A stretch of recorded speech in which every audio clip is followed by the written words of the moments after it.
আওয়ামী লীগ আবারও বাংলাদেশের রাজনীতিতে ফিরতে চায়, ডাক দিয়েছে হরতাল অবরোধের।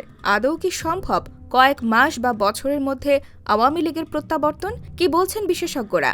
সংবিধান সংস্কার কমিশনের প্রধান এবং রাজনৈতিক বিশ্লেষক আলী রিয়াজ আওয়ামী লীগের পুনরুত্থানের জন্য 4টি শর্ত উল্লেখ করেছেন।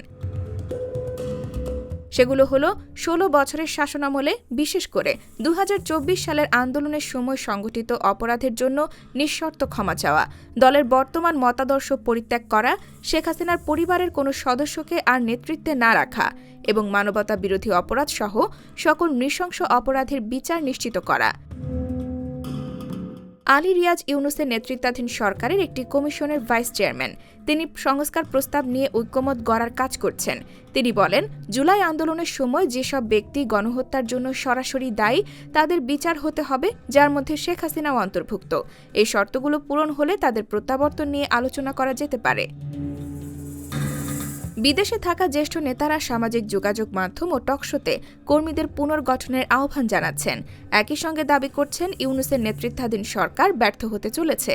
কিন্তু এই বক্তব্য দলীয় কর্মীদের কাছে সেভাবে গ্রহণযোগ্য হচ্ছে না। এসব বক্তব্যের নিচে মন্তব্যের ঘরে আওয়ামী লীগের জুনিয়র কর্মীরা পাল্টা প্রশ্ন তুলছেন। তারা বলছেন, বিদেশে নিরাপদ আশ্রয় থেকে বক্তব্য দেওয়া সহজ, কিন্তু দেশে কর্মীরা ছড়িয়ে ছিটিয়ে আছে এবং লুকিয়ে থাকতে বাধ্য হচ্ছে। IBTV USA, New York।